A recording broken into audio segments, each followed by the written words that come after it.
একটা শ্বাসরুদ্ধকর পরিস্থিতির মধ্য দিয়ে আমরা সময় পার করছি।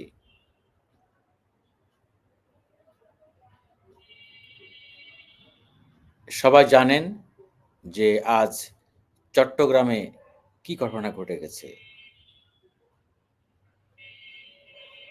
সনাতনী জাগরণী জোট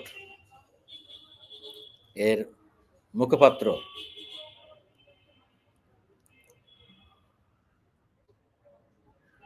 চিন্ময় ব্রহ্মচারী, তাকে আদালত জামিন দেয়নি, কারাগারে পাঠিয়েছে। কারাগারে পাঠানোকে কেন্দ্র করে যে ধরনের হামলা হয়েছে, যে ধরনের সন্ত্রাসী ঘটনা ঘটেছে, এবং সেখানে একজন জামাতের কর্মী, যিনি একজন আইনজীবী, তাকে কুপিয়ে হত্যা করা হয়েছে।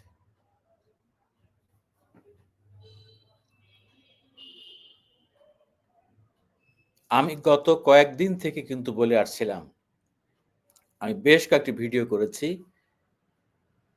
দেশের বিরুদ্ধে গভীর চক্রান্ত, ষড়যন্ত্র অব্যাহত আছে। এগুলো তার বহিঃপ্রকাশ। তবে এই মুহূর্তে বলতে চাই, একটা কঠিন পরিস্থিতির মধ্য দিয়ে আমরা যাচ্ছি। সবাইকে চরম ধৈর্য ধারণ করে শান্ত থেকে এই পরিস্থিতি আইনগতভাবে মোকাবেলা করতে হবে। প্লিজ কেউ কোনো প্রকার আইন হাতে তুলে নেবেন না।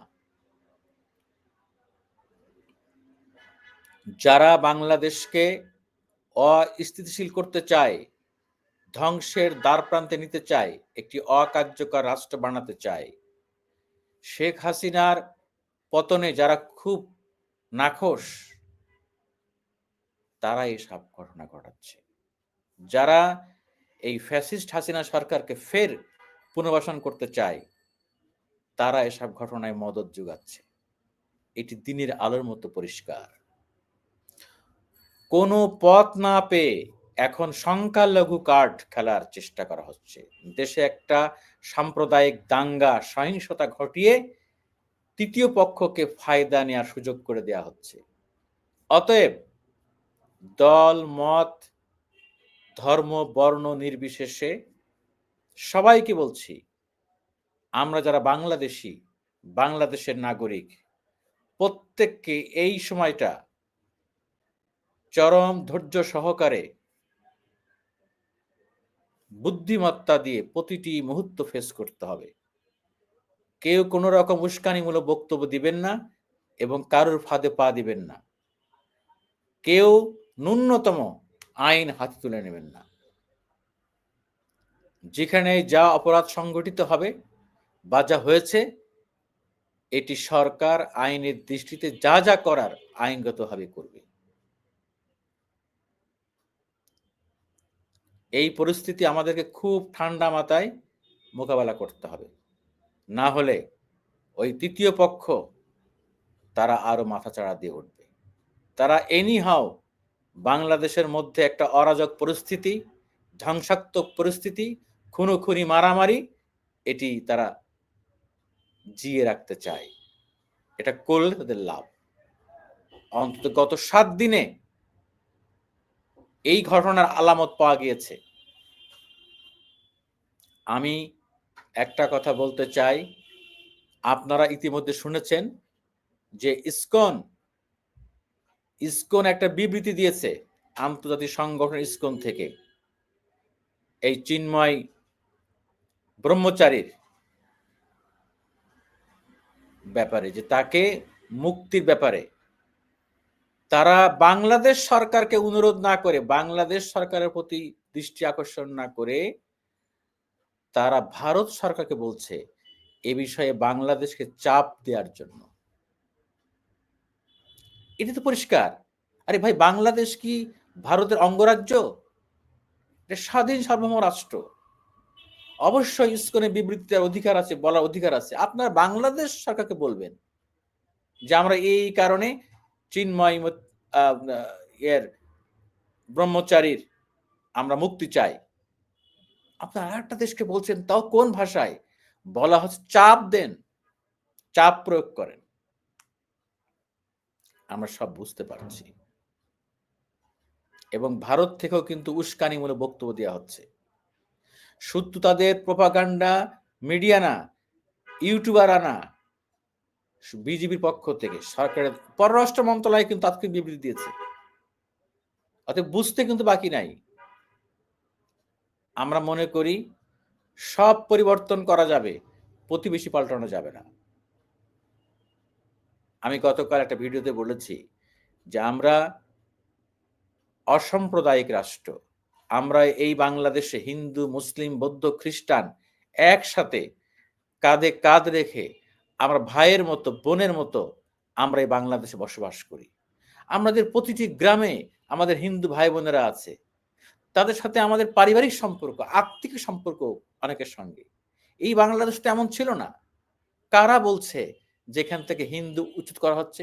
আজকেই দেখেন চট্টগ্রামে যখন এই চিন্ময় মৈত্রী কারাগারে নেওয়া হচ্ছিল, গাড়ির তখন যে সমস্ত স্লোগান দেওয়া হচ্ছিল,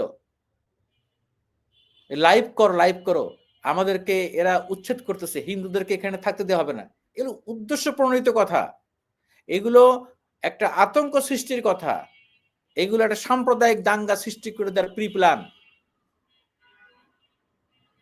আমি হিন্দু ভাইদের প্রতি অনুরোধ জানাবো, প্লিজ আপনারা কোনো আন্তর্জাতিক চক্রান্তের ফাঁদে পা দিবেন না। দেশটা আমাদের সবার। একটা কথা আজকে ক্লিয়ার বলতে চাই, 5ই আগস্টের পরে, আগেরটা তো আওয়ামী লীগ বুঝবে, 5ই আগস্টের পরে সারা বাংলাদেশে হিন্দু সম্প্রদায়ের বাড়িতে, সংখ্যালঘুদের বাড়ি, যদি সংখ্যালঘু আমি বলতে চাই না, বলা হচ্ছে যে হাজার হাজার হামলা হয়েছে। ঠিক আছে, আপনারা প্লিজ দয়া করে সুনির্দিষ্টভাবে তথ্য দেন। এখন তো ফেসবুকে, ইউটিউবে আপনারা ভিডিও বানাচ্ছেন, দেন, এখানে দেন। আপনারা নাম, ঠিকানা, দিনক্ষণ ধরে বলেন অমুক অমুক জায়গায় হামলা হয়েছে, হেনস্থা হয়েছে, হিন্দুদের উচ্ছেদ করার চেষ্টা করা হয়েছে। দেন সরকার ব্যবস্থা না নিলে আমরা এর পক্ষে থাকব। সরি, ঢালা হয়ে পড়ার দরকার নেই। যারা আপনারা হিন্দু, বৌদ্ধ, খ্রিস্টান ঐক্য পরিষদের নেতা আছেন, যারা ইসকনের নেতারা আছেন, যারা এখন এই সনাতনী জাগরণী জোটের নেতা আছেন, নিশ্চয়ই আপনাদের কাছে সুনির্দিষ্ট তথ্য আছে, তথ্য আহ্বান করেন। কিন্তু যদি আওয়ামী লীগ, যদি 5ই আগস্টের পরে যে সমস্ত রাজনৈতিক হামলা হয়েছে, আমরা হামলা সমর্থন করি না, সেখানে তো যদি রাজনৈতিক হামলা হয়ে থাকে, যে হিন্দু সম্প্রদায়ের লোক কিন্তু আওয়ামী লীগের, ছাত্রলীগের, যুবলীগের নেতা, তারা অনাচার করেছে মানুষের উপরে, সেখানে মানুষ ক্ষোভ থেকে কিছু করতে পারে, সেটি কিন্তু এখানে যোগ করলে হবে না। তারপরে বলি, প্রত্যেকটা হামলা এগুলো হলো আইনের দৃষ্টিতে বেআইনি কাজ। প্রত্যেকটা ঘটনার বিচার হতে হবে। আমি যে কথাটি বলতে চাই, প্লিজ আপনারা সংবাদ সম্মেলন করে প্রকাশ করেন জাতির সামনে যে আমাদের সারা দেশে এতটা মন্দিরে হামলা হয়েছে, এতটা হিন্দুর বাড়িতে হামলা হয়েছে, দেন, তথ্য দেন। আমরা মিডিয়া কর্মী আছি, আমরা লিখবো, বলবো এবং সরকারের উপরে চাপ সৃষ্টি করব। আমরা চাই যে আপনারা সুনির্দিষ্টভাবে দেন। আর সরকারকে বলতে চাই, অবিলম্বে এই হিন্দু সম্প্রদায়ের, হিন্দু, বৌদ্ধ, খ্রিস্টান ঐক্য পরিষদের তাদের যেসব দাবি দেওয়া আছে তাদের সাথে বসেন, কথা বলেন, প্রয়োজনে একটা কমিশন করেন। এত কমিশন করছেন, তারা তাদেরকে নিয়ে একটা কমিশন করেন। প্রয়োজনে হিন্দু সম্প্রদায়ের সাবেক কোনো বিচারপতি, তাদের কোনো বড় কোনো আমলা, তাদের নেতৃত্বে করেন। বাট বাংলাদেশের মানুষ জানতে চাই, বুঝতে চাই যে কারা হামলা করছে, কি কারণে হামলা করছে, কোথায় কোথায় হামলা হয়েছে। ওরা শুধু মুখে বলবে যে বাংলাদেশে হিন্দু সম্প্রদায়ের হামলা হচ্ছে, উস্কানি দিবে, আর বলবে যে বাংলাদেশ থেকে হিন্দুদের উচ্ছেদ করা হচ্ছে। এইসব মিথ্যা কথা, অপপ্রচার আমরা মানতে চাই না। যদি ঘটনা ঘটে থাকে তাহলে তার সুনির্দিষ্ট তদন্ত হতে, বিচার হতে হবে। বাংলাদেশে এই সাম্প্রদায়িকতার কাঠ খেলে উস্কানি ছড়ানো, সাম্প্রদায়িক দাঙ্গা সৃষ্টি করার পায় তারা কোনোভাবে আমরা বরদাস্ত করব না। আর একটা কথা বলতে চাই, চিন্ময় যে ব্রহ্মচারী কথা বলা হচ্ছে, আপনারা যারা রংপুরে সমাবেশে ওনার বক্তব্য শুনেছেন, সেখানে উনি ব্যালেন্স করে কিছু কথা বলেছেন, কিন্তু তারপরও উনি বলেছেন যে আমাদেরকে আওয়ামী লীগ বানানো হয়, জাতীয় পার্টি বানানো হয়, বিএনপি বানানো হয়। আরো অনেক কথা বলেছেন খুশি করার জন্য, যে ৪ নেতার মূল্যায়ন করা হয় নাই। ভালো কথা। তারপরে কি বলেছেন? তারপরে আপনি কথা বলতে, বলতে এক পর্যায়ে বলেছেন যে আমাদেরকে যদি উচ্ছেদ করার চেষ্টা করা হয়, তাহলে এই দেশ ইরাক হয়ে যাবে, সিরিয়া হয়ে যাবে, লেবানন হয়ে যাবে। কি ইঙ্গিত দিলেন আপনি? এই ইঙ্গিত তো ভয়াবহ ইঙ্গিত। বাংলাদেশের নাগরিক হিসাবে আপনি এটা বলতে পারেন? বাংলাদেশ সিরিয়া হয়ে যাবে, লিবিয়া হয়ে যাবে, ইরাক হয়ে যাবে? কেন আপনি এ কথা বললেন? আপনি কিভাবে বুঝলেন? বাংলাদেশে কোনো অন্যায় হলে, অপরাধ হলে বাংলাদেশের আইনে বিচার হবে। আপনি সিরিয়া টানলেন কেন? এগুলো তো উদ্দেশ্য প্রণোদিত। এগুলো করে পার পাওয়া যাবে না। বাংলাদেশের নাগরিক হয়ে থাকেন, অন্য কোনো দেশের প্রতি মুখাপেক্ষী হবেন না। প্লিজ কোনো আন্তর্জাতিক ষড়যন্ত্র দাওয়াত দিয়ে নিয়ে আসবেন না। আমরা বাংলাদেশের নাগরিক, বাংলাদেশের ভালো-মন্দ আমরা বুঝবো। অন্য কোনো দেশের নাক গলানো আমরা পছন্দ করি না। আমরা তো কারোর কোনো দেশের অভ্যন্তরীণ বিষয়ে হস্তক্ষেপ করি না। তিলকে তাল বানিয়ে প্রচার করা হচ্ছে, অপপ্রচার করা হচ্ছে বিশেষ উদ্দেশ্যে। ওই যে একজন বলেছিলেন, এখন তো মনে হচ্ছে এগুলো সবই সুপরিকল্পিত। যে দেখেন না ডিসেম্বর পর্যন্ত থাকতে পারে কিনা এই গভর্নমেন্ট। ইউনূস সরকারকে বলতে চাই, প্রফেসর ইউনূসের, মোহাম্মদ ইউনূসের যে সরকার, সেই সরকারের প্রতি বলতে চাই, আপনাদেরকে ওই এনজিও স্টাইলে ওই ভালোবাসা দিয়ে ভালো, ভালো কথা বলে দেশ চালানো হবে না। দেশ চালাতে গেলে আপনাদেরকে যে বলে যে আপনি শোষক হওয়ার দরকার নেই, শাসক হন। একজন শাসকের ২ টি ক্যারেক্টার থাকা লাগবে। জনগণকে ভালোবাসতে হবে এবং শাসনও করতে হবে। বাবা-মা, আমরা যারা বাবা-মা আছি, সন্তান অপরাধ করলে শাসন করি না, বকা দেই না, কঠোর অবস্থান নেই না? জনগণও তো আপনার ওই ধরনের একজন ইয়ে। জনগণ ভুল করলে, অন্যায় করলে, বিশৃঙ্খলা করলে আপনাকে শক্ত দমন করতে হবে। আমরা তো বলি না যে আপনি ফ্যাসিস্ট হাসিনার মতো স্বৈরশাসক হয়ে যান, জুলুম করেন, গুলি করেন। শক্ত হাতে ডিল করতে হবে। সমস্যা জিয়ে রাখা যাবে না। প্লিজ অবিলম্বে এই সনাতনী জাগরণী জোট, এই হিন্দু বৌদ্ধ খ্রিস্টান ঐক্য পরিষদ, এদের সাথে মিটিং এ বসেন। উপদেষ্টা পরিষদের আহ্বান জানাচ্ছি যে আপনারা এটাকে ওই ফেসবুকে স্ট্যাটাস দিয়ে সমাধান হবে না।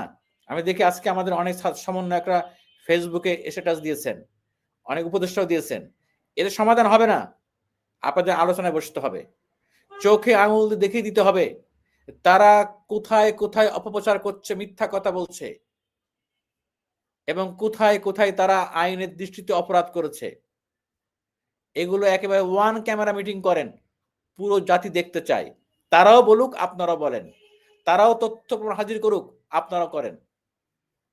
এই ফাঁকা মাঠে এই ধরনের কনস্পিরেসি থিওরি নিয়ে এই বাংলাদেশে কিছু করতে দেওয়া হবে না। প্লিজ আবারও বলি, এটাই বলে শেষ করতে চাই, এটি কঠিন সময়ের মধ্য দিয়ে বাংলাদেশ যাচ্ছে। আমরা যে যেখানে আছি, সকল শ্রেণী পেশার মানুষের, যারা সত্যি আমরা দেশটাকে ভালোবাসি, যারা আমরা দেশপ্রেমিক দাবি করি, প্লিজ সবাই শান্ত থাকুন। চরম ধৈর্যের পরিচয় দিয়ে প্রতিটি মুহূর্ত আমাদের পার করতে হবে। কেউ কেউ উস্কানি দিবেন না এবং কেউ কারো ফাঁদে পা দিবেন না।